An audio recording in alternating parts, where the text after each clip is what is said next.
I gotta tell you, anybody's unemployment has to do with bad choices and personal responsibility. And again, that does not have a skin color. I know a ton of white people that are as lazy and sorry and probably worse than black people I know. And I would not hire them because they're lazy and they're sorry and they're pathetic. Oh, God. Oh, God. Not a racist. She's saying that to show that she's not a racist. I know some white people that are just as bad.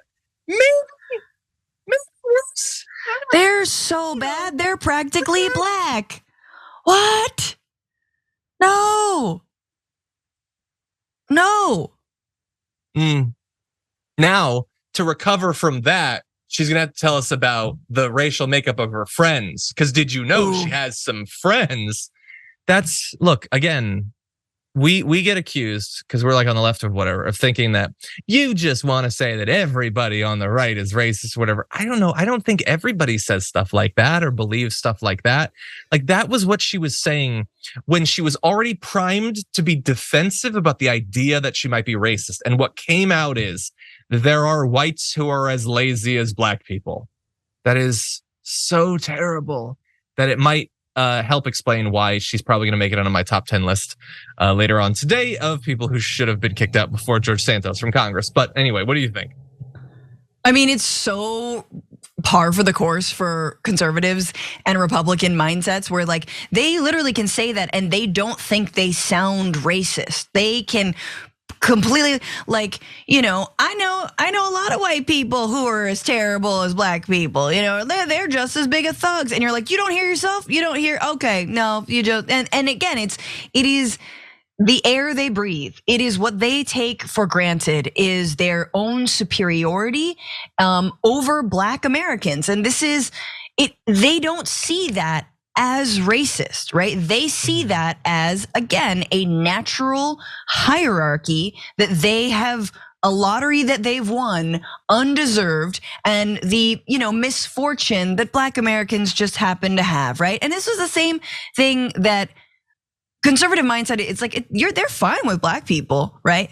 But as long as they don't ask to not be shot by police, as long as they don't ask for better housing and the end to redlining, as long as they don't ask for civil rights and voting rights and not to be purged from rolls, whatnot, like then they're fine with black Americans. But as soon as they start saying those things or reminding us of our history, suddenly, they see stars. Because as you point out, it is about hierarchy, and hierarchy is about qualities, but also about how much you deserve respect and decency and all of that.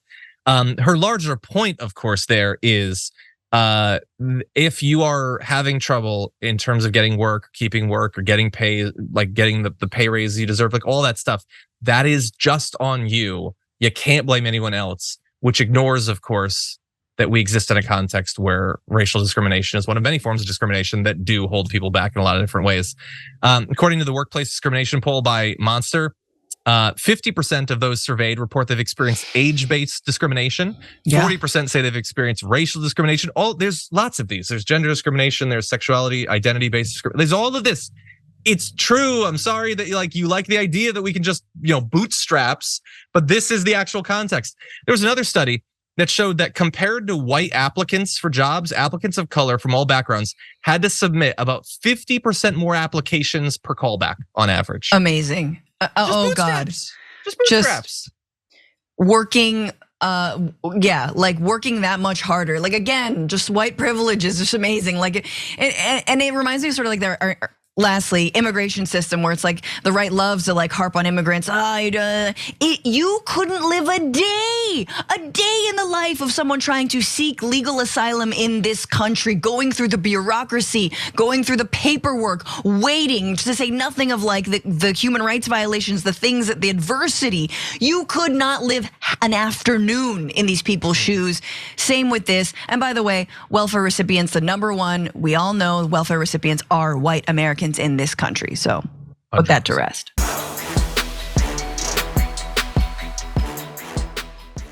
Check out the Damage Report podcast each day, wherever you get your podcasts, whether Pocket Casts or Stitcher or iTunes. You can join me as I give you the news and stories you want, with a range of co-hosts and interview guests jumping in on the fun each day. Again, that's the Damage Report, wherever you get your podcasts. And if you get them at iTunes, don't forget to rate and review. Sometimes I'll read them live on the show.